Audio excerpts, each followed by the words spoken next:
아멘. 오늘은 끈질긴 기도라는 제목으로 말씀을 듣습니다. 다 같이 끈질긴 기도.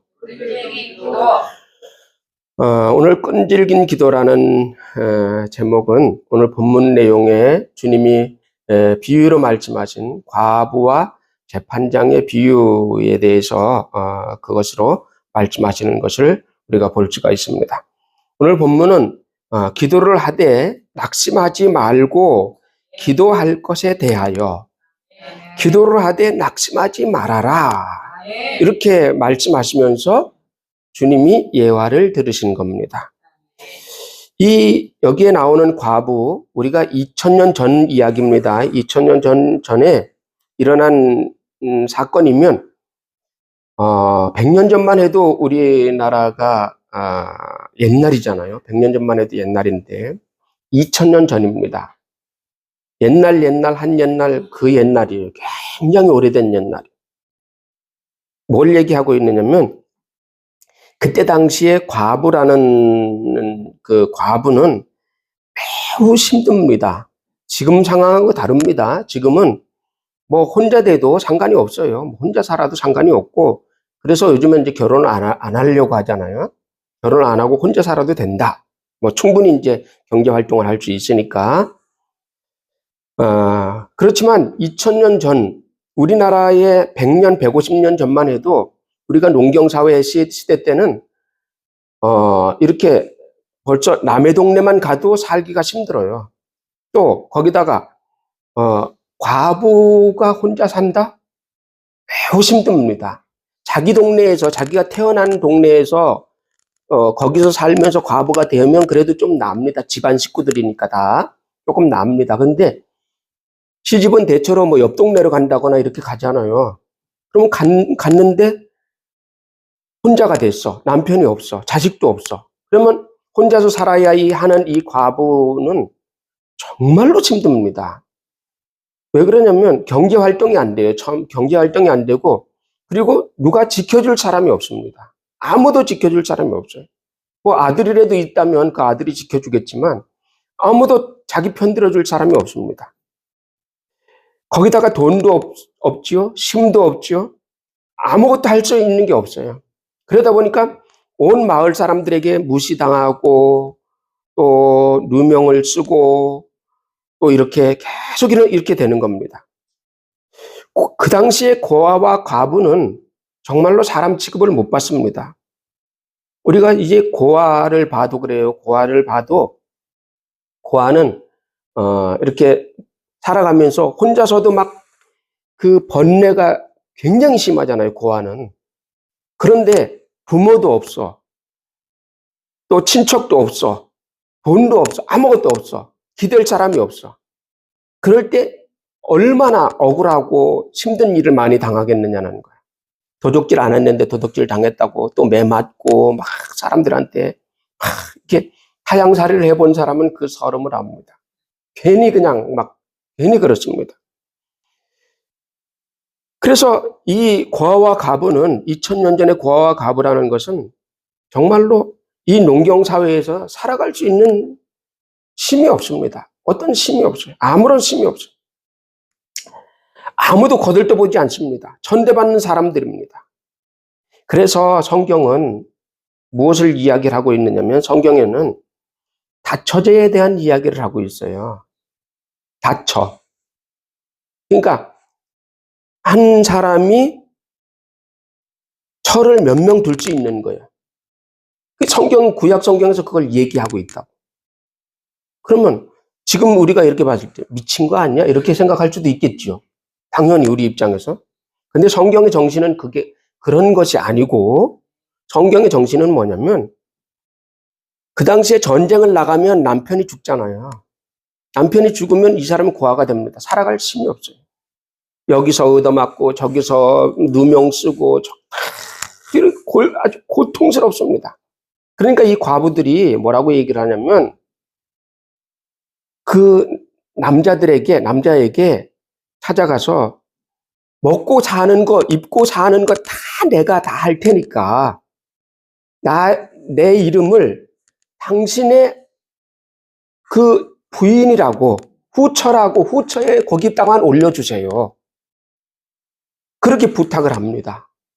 다행히 그 부탁이 들어지면 괜찮지만 안 들어지면 이 여자는 계속 고통을 받고 삽니다. 왜 그러느냐? 저 사람 부인이라는 이름을 거기다 올려놔. 후처라고 이름을 올려놔. 그러면 이름을 올려놓으면 다른 사람이 볼 때, 아, 저 여자는 과부가 아니고 저 사람 후처야. 그러니까 건드리질 않는 거야. 욕하지도 않고 누명 씌우지도 않고 얕보지 않는다 이 말이에요. 그래서 이 과부들을 합법적으로 그래서 과부들을 그 후처로 드릴 수 있도록 그래서 남자의 보호를 받을 수 있도록 뭐 데리고 자라 이런 문제가 아니에요. 그 남자의 집은 딴 집에서 살고 자기가 벌어서 자기가 먹고 살아. 근데 이름은 이 남자 아내라는 이름을 올려놓는 거예요. 그러면 다른 사람들이 그 사람을 무시하지 않으니까. 먹고 사는데 문제가 없으니까. 이래서 그 사람의 이름을 첫째 부인, 둘째 부인, 셋째 부인, 넷째 부인까지 둘 수 있도록. 지금도 그렇습니다. 지금도 저쪽 아랍 지역으로 가면 합법적으로 4명까지 둘 수 있어요.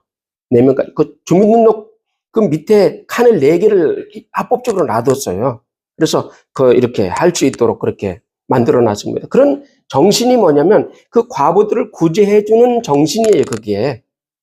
그리고 또, 고아들을 구제해 줄 수 있는 것은 양자로 드릴 수 있도록, 의붓 자식으로 드릴 수 있도록 만들어주는 거예요. 그런 제도들이 뭐냐면 고아와 과부들을 거둘 수 있는 그런 제도를 일부러 만들어 놓은 겁니다. 그러면 얼마나 많은 천대를 받길래 이러한 성경에서 그 사람들을 구제해주는 이런 제도를 만들어 놨느냐는 거죠. 그러니까 엄청난 고통을 당하는 거예요. 혼자 살게 된다면. 그래서 성경에서 그것을 보호하기 위해서 이렇게 제도를 만들어 놓은 것입니다. 고아와 과부는 억울한 일을 많이 당합니다. 그래서 남편이 없고 아버지가 없으면 지붕 없는 집, 기둥 없는 집, 지붕이 없어. 비가 내리면 비가 다 맞고 바람 불면 바람이 다 들어오고 냉기가 들어오면 냉기가 다 들어오고 기둥이 없어. 그러면 쓰러진다 이 말이에요. 집이 쓰러진다. 그래서 이 사람들은 기댈 곳이 없습니다. 고아와 과부는 기댈 곳이 없어요. 기둥이 있어야 기대지. 기댈 곳이 없어요. 우리는 부모가 없어 보지 않고 남편이 없어 보지 않았기 때문에 그걸 잘 모릅니다. 잘 몰라. 그러나 그 당시에는 이것이 얼마나 큰 슬픔이고 얼마나 큰 고통인지 이루 말을 다 할 수가 없어요. 텃세 감당할 수가 없습니다. 그래서 이런 사람들이 많이 우리나라에서도 옛날에 보면 이런 사람들이 많이 극단적인 선택을 하고 옛날에 굉장히 많이 그랬습니다. 그래서 이런 사람들이 이 과부가 억울한 일을 얼마나 많이 당했겠어요. 그래서 여기서 억울한 일에 대해서 이야기를 하는 거예요. 예수님께서 어떤 도시에 하나님을 두려워하지 않는 사람을 두려워하지 않고 사람을 무시하는 한 재판관이 있었는데 그 도시에 한 과부가 있어서 자주 그에게 가서 내 원수에 대한 나의 원한을 풀어주소서. 얼마나 원한이 많겠어요. 그죠? 이것을 기본으로 생각을 한다면 얼마나 원한이 많겠느냐. 그래서 이 과부가 이제 그 재판장을 찾아갑니다. 찾아가서 호소를 합니다. 안 들어줍니다. 재판관마저도 예를 들자면 그 고을 사또마저도 무시해버리는 거예요. 왜? 돈이 없는 사람을 누가 우대를 해줍니까? 관청에 와서도 돈이 있고 이런 사람들은 어서 오십시오. 안으로 들어 차 한잔 하십시오. 이렇게 하는데 과부와 고아가 왔어. 그거 누가 거들떠봅니까? 지금 시대가 아닙니다. 옛날 시대. 다 무시를 당합니다. 그러면 이 사람이 호소할 곳은 어디 있느냐? 이 사람이 호소할 곳은 하나님밖에 없다 이 말이에요. 하나님밖에 없다. 그러면 이 여자는 지금 하나님에 대한 이야기를 하는 게 아니에요. 하나님에 대한 이야기를 하는 것이 아니고 이 과부가 그래도 무시당하지만 의지할 곳은 관청밖에 없다. 그 사또한테 무시는 당하지만 그래도 해결해 줄 사람은 그 사람밖에 없다는 거예요. 그 사람밖에 없다. 그래서 그 관청에 가서 사또에게 매일 찾아갑니다. 그러니 처음에 오면 과부가 오니까 야 돌려보내. 야 돌려보내. 나한테 부르지 마. 나한테 알리지 마. 아예 문 앞에서 내쫓아. 계속 찾아옵니다. 계속. 그러니까 이 사또가 야 귀찮다. 그래 뭐냐 무슨 일이냐 이렇게 돼버리는 거예요. 그러니 여기에 보니까 뭐라 그랬냐면 6절에 보면 주께서 이르시되 불의한 재판장이 말한 것을 들으라. 5절에 뭐라 그랬어요? 과부가 나를 번거롭게 하니 얼마나 귀찮게 하는지 내가 그 원한을 풀어주리라. 그렇지 않으면 늘 와서 나를 괴롭게 하리라. 그랬잖아요. 그냥 늘 와서 또 와서 괴롭게 하고 또 와서 괴롭게 하고 괴롭게 하는 게 아니고 이거 원래 해줘야 될 일이잖아요. 근데 얘는 지금 괴롭게 한다고 생각을 하는 거예요. 괴롭게 한다. 아무리 불의한 재판관이라도 내가 해결해 주리라. 이렇게 이야기를 한단 말이야.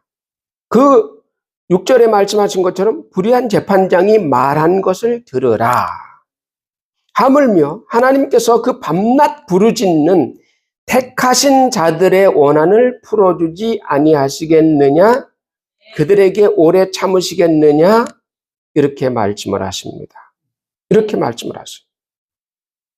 그래서 기도하라 라는 겁니다. 첫 번째, 기도는 나의 권리다. 다 같이 기도는 나의 권리다. 기도는 하나님께서 나에게 주신 권리입니다. 하라고 나에게 주신, 당당하게 하라고 나에게 주신 권리입니다. 예수님이 우리에게 그래서 자기의 이름을 주셨습니다. 자기의 이름을 주시고 네가 힘들 때 이리 전화해라 하고 명함을 주시는 거예요. 네가 힘들 때 이쪽으로 전화해. 너 살다가 힘든 일 당하잖아? 그러면 나한테 연락해. 명함 주고 갔어. 경찰서장이 이제 어떤 애들을 만났어요. 근데 그 애들이 막 너무 힘들게 살아. 그래서 이제 그 애들에게 떡 사주고 밥 사주고 그러다가 이제 야, 너 나는 가지만 너 힘들 때 요 전화번호로 전화해. 이거 아무나 주는 명함이 아닌데 너희가 특별히 주는 명함이니까 기도해. 이거 저기 해. 나한테 연락해. 알았지? 힘든 일 당하면 연락해. 가서 맞아 죽는데도 전화 안 하네. 맞아 죽는데도. 그러면 안 되겠죠. 주님이 우리에게 기도는 뭐냐? 전화하라는 거야. 그래서 예수 이름이라는 명예, 예수 이름이라는 인감 도장을 우리에게 주신 거예요. 예수 이름을 우리에게 주시고 이 이름으로 기도해라. 이 이름으로 기도하면 내가 받을 것이다. 그래서 우리가 회사 일을 하거나 할 때는 일을 다니다 보면 휴대폰을 2개씩 들고 다니잖아요. 그죠? 그럼 저 사람은 휴대폰을 왜 2개씩 들고 다니나 그러잖아요. 그죠? 하나는 자기 거, 하나는 회사 업무폰. 그죠? 회사에서 주는 업무폰. 사람들에게 줄 때는 업무폰을 주잖아요. 그죠? 업무폰을 가르쳐 주잖아요. 그래서 업무 시간 딱 지나면 회사에 딱 놓고 가기 때문에 안 받는단 말이에요. 그런데 주님이 우리에게 가르쳐 줄 때는 업무폰이 아니고 예수님 개인 폰을 우리에게 주시고 가셨어. 개인 폰 번호를 우리에게 주시고 가셨어. 그래서 너는 무슨 일이 있을 때 너는 특별한 존재야. 너는 나의 자녀들이기 때문에 내가 너에게 특별한 번호를 가르쳐 줄게. 그러면 이건 직통이다. 그래서 이 번호를 가르쳐 줄게. 그 번호가 뭐냐? 예수 이름입니다. 예수 이름으로 기도하면 받아줄게. 예수 이름으로 기도하면 받아줄게. 예수 이름은 하나님 앞까지 도달시킬 수 있는 위대한 이름입니다. 이 세상에서 기도하는 사람이 우리 기독교인일 뿐이겠어요. 그죠? 우리 예수 믿는 사람만 기도하는 거 아니잖아요. 불교인, 이슬람인, 수많은 안 믿는 사람들도 다 기도합니다.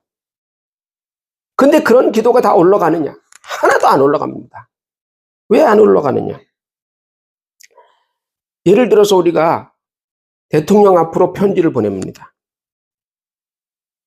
무슨 일이 있다고 보냅니다. 청와대로 보냅니다. 다 편지를 보냅니다. 거기다 내 이름 김창기 썼어요. 보내. 그러면 그걸 누가 제일 먼저 보느냐? 청와실에서 청와대에서 제일 먼저, 비서실에서 제일 먼저 봅니다. 딱 우편이 뭐 한두 개가 오겠어요. 뭐 다 검열합니다. 그거 싹 검열해. 검열 싹 해가지고 저기 한 건 자기네들이 전부 다 뜯어보고 다 해서 아닌 건 전부 자기네들 다 폐기시켜. 그리고 정말로 올라가야 될 것만 올립니다. 한두 개 정도 올라가죠. 그런데 만약에 대통령 아들이 편지를 보냈어. 대통령 아들이 편지를 보냈어. 그러면 거기서 비서실에서 대통령 아들 이름 알겠지요. 그럼 대통령 아들 것은 펴보지 않고, 찢지 않고, 바로 대통령에게 바로 가죠. 그렇잖아요. 그것처럼, 우리가 하나님 앞에 기도할 때, 이 땅에 수없이 많은 사람들이 다 기도합니다. 어떤 사람은 부처의 이름으로, 어떤 사람은 마호멧의 이름으로, 다 자기 신의 이름으로 다 기도합니다. 근데 그게 올라가느냐? 갔다가 다 빠꾸 당합니다. 전부 다. 근데 하나님이 약속을 하셨어요. 무슨 약속을 하셨느냐? 이 이름으로 기도하는 우편을 보내면, 이 이름으로 우편을 보낸 사람은 무조건 직통으로 들어온다. 내가 직통으로 받겠다. 하고 약속을 해 놓으신 거예요. 그래서 내 이름으로 기도하라. 예수 이름으로 기도하라. 그래서 우리의 기도는 바로 우리의 기도는 약속을 했기 때문에 우리의 기도는 바로 하나님 앞까지 통과해 버립니다. 바로 하나님 앞까지 딱 들어갑니다. 듣지 않고 통과 딱 됩니다. 하나님이 일단 예수 이름으로 온 것은 내가 들어보겠다는 거야. 예수 이름으로 올라온 기도는 내가 일단 들어보겠다.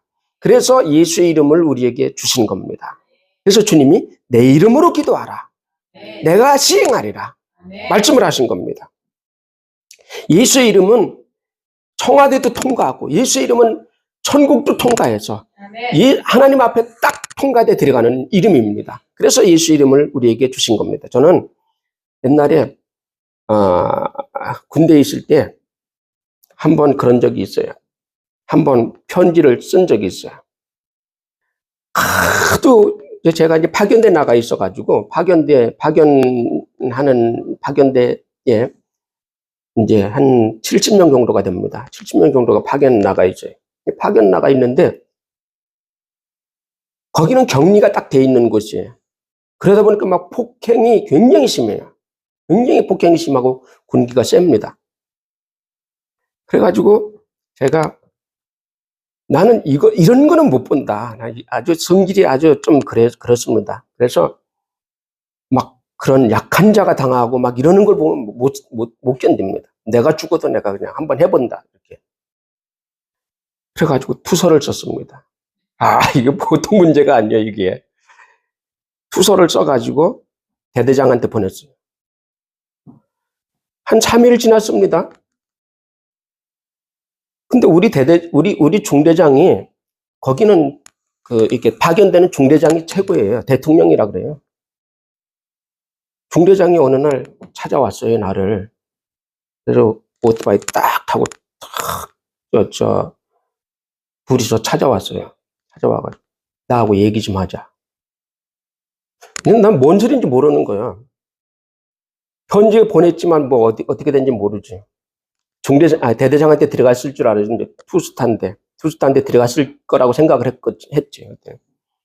중대장이 찾아왔어요. 와서 이야기 좀 하자는 거예요. 그래서 왜 그러냐고 이제 바짝 쫄아가지고 이제 갔죠. 그랬더니 편지를 딱 내놓는 거야. 너 이거 왜 썼냐? 나는 이제 벙 뜬 거야. 이게 왜 저 사람 손에 들어가 있지? 우리가 파견대인데 얘가 조금 있으면 진급을 해야 돼요. 중3 때 이제 조금 있으면 상사로 진급을 해야 돼요. 그러니까 얘가 어디가 있느냐면 여기 근무지 안 있고 본대에 들어가 있는 거예요. 헌병대 본부에 딱 들어가 가지고 본부 비서실에 들어가 앉아 있는 거예요, 얘가. 비서실에 딱 들어가 앉아서 편지 오면 먼저 얘가 딱 그걸, 왜냐면 조금 있으면 진급을 해야 되는데 어디서 뭔가 날라왔으면 진급을 못 하잖아요. 그러니까 딱 들어오는 거 딱 벌써 여기서 잡는 거야. 그러니까 비서실에서 다 잡아요, 그거를. 그래가지고 두툼한 게 보니까 이름이 자기가 아는 이름이거든? 뜯어보는 거예요. 그리고서는 바짝 쫄아가지고 온 거예요. 와가지고 어떻게 할 거냐, 나보고 이제 어떻게 할 거냐.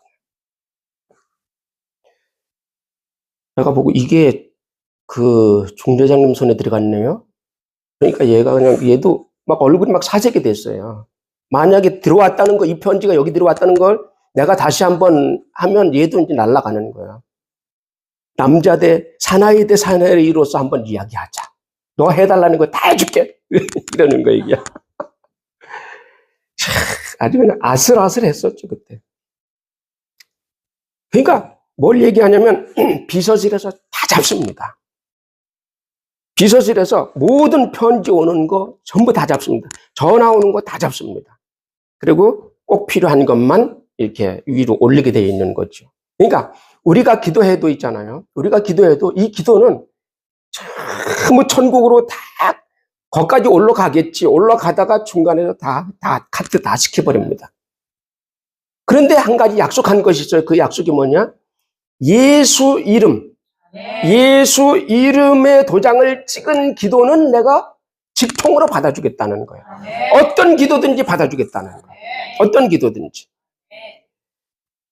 다만 주님이 하나님이 한번 일단 들어보시는데 얼마나 간절한가, 얼마나 필요한가, 얼마나 절실한가, 그걸 하나님이 보시고 이제 응답을 보리할지, 즉시 응답할지, 또 한참 늦게 응답할지 그걸 결정하시는 거야. 요한복음 16장 24절에 보면 한번 찾아보죠. 요한복음 16장 24절.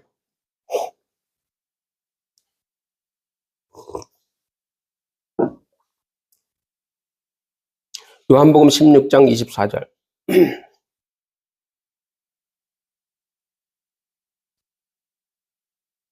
요한복음 16장 24절. 시작. 지금까지는 너희가 내 이름으로 아무것도 구하지 아니하였으나 구하라 그리하면 받으리니 너희 기쁨이 충만하리라. 아멘. 또 26절 보죠. 26절. 시작. 그날에 너희가 내 이름으로 구할 것이요 내가 너희를 위하여 아버지께 구하겠다 하는 말이 아니니. 그날에 너희가 내 이름으로 네가 구한다. 그날에 너희가 예수 이름으로 네가 구한다는 거야. 네가 구하지 내가 아버지께 기도해 준다는 게 아니라 예수님이 아버지께 기도해 준다는 것이 아니라 네가 직접 기도한다는 거야. 네가 직접 기도할 것이다. 주님은 말씀하십니다. 내 이름을 줄 테니 내 이름으로 기도하라. 하나님이 들으시겠다. 일단은 들으신다. 예수 이름으로 한 기도는 일단 들으신다. 일단은 들으신다. 내 이름으로 기도하는 것, 부처 이름으로 기도하는 것, 잡신 이름으로 기도하는 것, 아무리 기도해도 중간에서 다 탈락입니다. 전부 탈락입니다. 그러나 예수 이름으로 기도하라. 일단은 들어보겠다는 거야. 여러분 기도는 일단은 하나님이 들어보십니다. 그래서 이 기도는 예수 이름으로 하는 기도는 뭐냐면 채널과 같습니다. 채널을 맞추는 거야. 하나님과 채널을 딱 맞추는 거야. 무전기에 보면 채널이 있잖아요. 그죠? 무전기에도 채널을 딱 맞춰야 그쪽 채널과 이쪽 채널이 맞춰야 딱 이렇게 들리잖아요. TV 채널처럼 TV도 아무리 많이 전파를 쏴. 여기서 채널을 맞춰야 되잖아요. 그죠? 채널을 맞춰. 옛날엔 뚜두두둑 하는 거 있었어. 그걸 뚜두두둑 맨날 뚜두두둑. 그래서 채널을 맞춰야 돼. 채널을 탁 7번, 9번, 11번. 항상 그걸 맞춰야 돼. 채널을 맞추는 게 뭐냐면 이쪽도 예수, 그쪽도 예수. 예수 채널을 맞추면 이것이 상달된다는 겁니다. 기도는 성도의 권리입니다. 두 번째, 긍정적으로 기도하라. 다 같이 긍정적으로 기도하라. 긍정적으로 기도하라. 누가복음 18장 1절 오늘 본문에 보면 뭐라고 얘기를 하고 있느냐면 기도하고 낙심하지 말아야 할 것은 그랬어요. 그건 뭐냐면 기도하다가 중간에 낙심해서 에이 안 돼. 부정적인 말 하지 말아라. 부정타니까 부정적인 말 하지 말아라. 기도하다가 아예 안 돼. 나 같은 사람의 기도가 뭐 올라가겠어? 나 같은 사람이 뭐 그렇지 뭐 잘 되겠어? 이렇게 부정적으로 말하지 말아라. 하나님은 부정적일 때 응답하지 아니하신다. 하나님은 긍정적인 하나님이시다. 예레미야 33장 3절에 보면 너는 내게 부르짖으라. 내가 내게 응답하겠고 네가 알지 못하는 크고 은밀한 일을 내게 보이리라. 그렇게 말씀을 했습니다. 그래서 너는 내게 부르짖어라. 내가 너에게 응답하겠고 네가 알지 못하는 크고 은밀한 일들을 너에게 보이겠다. 말씀을 하셨습니다. 그래서 예수 이름으로 기도하라. 응답하겠다. 약속했습니다. 이 약속을 붙들고 기도해야 되는 겁니다. 그 IMF 시절에 저는 회사 할 때 IMF가 터졌습니다. 정말로 힘든 시기였어요. 정말로 고통스럽고 힘든 시기. 회사에 출근하면 그날 벌써 어느 회사 무너졌고 정말 두렵습니다. 막. 야, 다음 차례 우리 아니야? 이렇게. 너무 막 그렇습니다. 그런데 그때에 어쨌든 어린 믿음이지만 하나님 앞에 기도를 합니다. 하나님 앞에 그 공장에서 일찍 출근을 해가지고 기도를 하는 거예요. 하나님, 이 회사를 통해서 하나님의 살아계심을 나타내시옵소서. 보이시옵소서. 또 수금은 될지어다. 뭐 일하는 건 많이 할 수 있어요. 근데 수금이 되는 게 문제잖아요. 일은 뭐 건설회사도 일은 얼마든지 할 수 있잖아요. 수금이 돼야지. 수금은 될지어다. 어음은 제대로 이제 될지어다. 그렇게 기도를 하는 거예요. 우리하고 거래하는 큰 업체들은 무조건 무너지지 말아라. 예수 이름으로. 그래야 돈을 받으니까. 그렇게 기도를 하는 거예요. 그랬더니 그 시기에 오히려 회사가 더 확장을 했고 더 많이 이렇게 회사 재산이 이렇게 불어나는 것을 볼 수가 있었습니다. 그 시기에 또 아파트를 사고 또 참 결혼이 참 힘들었어요. 저는 결혼 생활을 처음에 5만 원짜리 월세방에 시작을 했어요. 5만 원짜리 월세방. 3년 후에 전세로 갔어요. 2년 후에 아파트를 샀어요. 이 꿈의 세계입니다. 꿈의 세계. 하나님이 베풀어 주신 은혜. 그게 뭐냐? 하나님 총각 때 기도할 때 하나님이 응답하셨어요. 뭐라고 기도했느냐? 하나님 축복해 주세요. 가난합니다. 너무 가난합니다. 너무 가난해. 맨날 이사만 다니고 정착하고 사는 것이 농막에서 삽니다. 농막 알죠? 농사 지으려고 이렇게 하는 밭에다가 이렇게 쳐놓고서 사는 그거 있잖아요. 거기서 삽니다. 기도합니다. 절실한 기도가 나올 수밖에 없어요. 하나님, 가난한 나에게 축복해 주세요. 가난한 나에게 축복해 주세요. 근데 어느 날 하나님이 응답해 주시는 거예요. 한없이 가난한 너를 내가 축복해 주겠다. 한없이 가난한 너를 축복해 주는 것은 너를 통해 하나님이 살아계심을 부유하게 됐다는 것을 보여주려고 한 것이다. 더 이상 내려갈 수 없는 가난, 거기에 내가 너를 축복하겠다는 것. 그 음성을 3번씩이나 들었습니다. 그랬더니 바로 응답이 될 줄 알았어요. 안 됩니다. 결혼을 하고 났더니 하나님께서 복을 주기 시작을 하시는 거예요. 그래서 5년 만에 아파트를 사가지고 그 아파트에 들어갔을 때 그 아파트에 들어갔는데 아침에 한 10시쯤 딱 들어갔는데 와 기가 막히네. 탁 들어갔더니 베란다 쪽에서 아침 해가 떠오르는데 그 햇빛이 아파트 안을 비추는데 와 기가 막힌 거예요. 무릎을 안 꿇을 수가 없어. 너무너무 감사하고 너무너무 기가 막힌 거예요. 하나님이 정말로 축복해 주셨군요. 끈질기게 하는 기도는, 예수 이름으로 하는 기도는 응답이 안 될 것 같지만 때가 되면 응답해 주신다. 그 때가 이르면 응답해 주신다. 하나님은 거짓이 없으신 분이시고 네가 부르짖어라.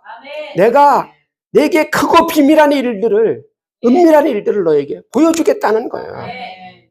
그래서 끈질기게 기도하라. 그러면 그때 기도 생활이, 제가 잠깐 얘기하자면 그때 기도 생활이 뭐 큰 기도 생활이 아니었어요.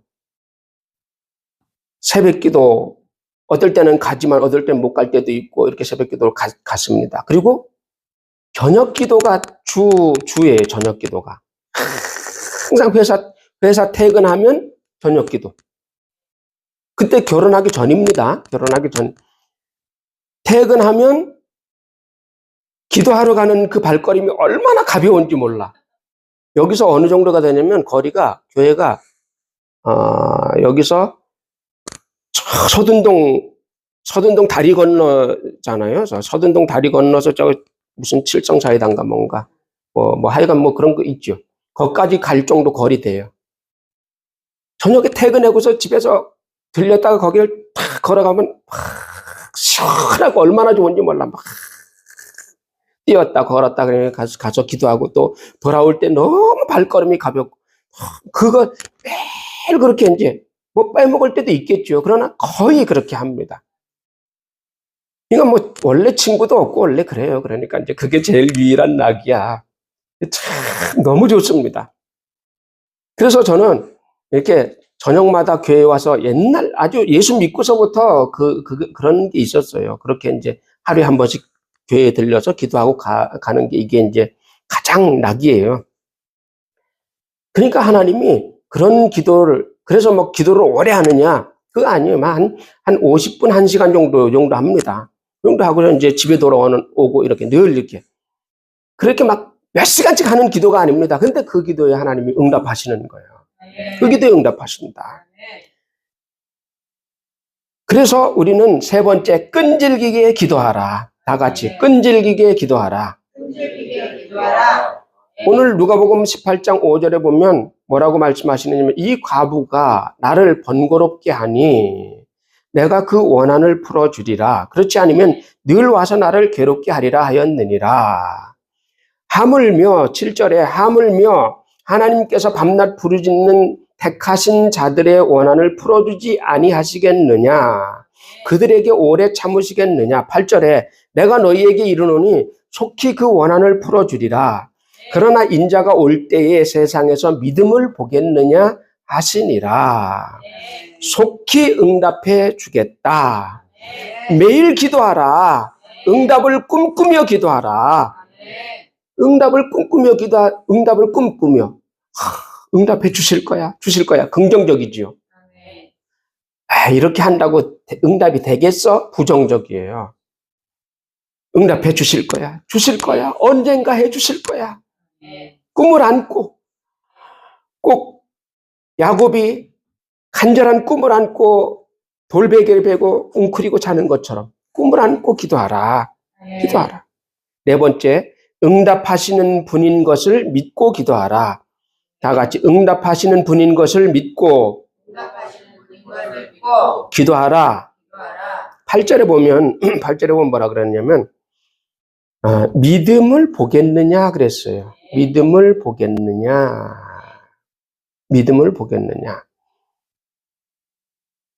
그러나 인자가 올 때에 세상에서 믿음을 보겠느냐. 그랬습니다. 믿음을 보겠느냐. 그 믿음이 뭐냐면 믿음을 보이는 기도가 뭐냐면 자선책이 없는 기도입니다. 자선책이 없어. 이거 응답 안 해주시면 이렇게 하지? 이런 그 다음 자선책이 없어. 선택의 여지가 없어. 무조건 주님이 응답해 주셔야만 됩니다.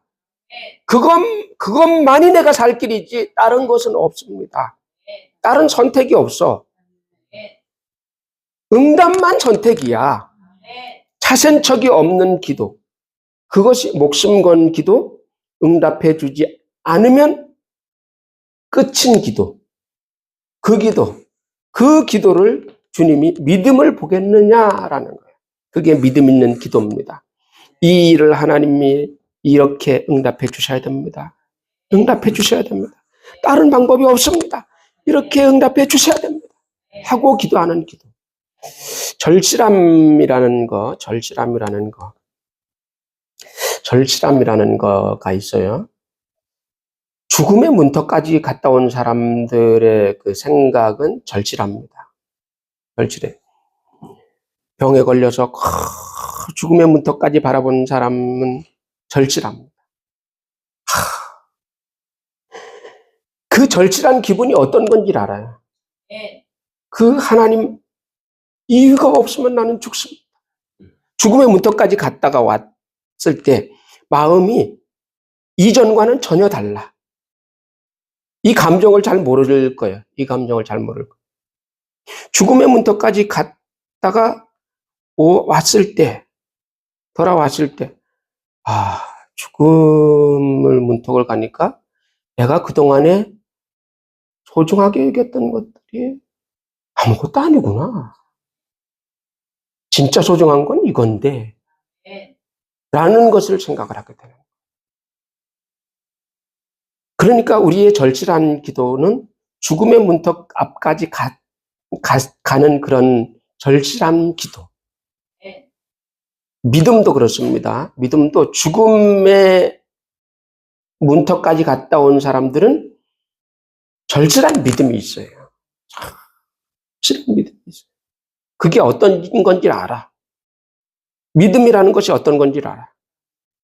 근데 이 땅에서 어려움을 안 당해본 사람은 전혀 몰라. 늘 즐거워.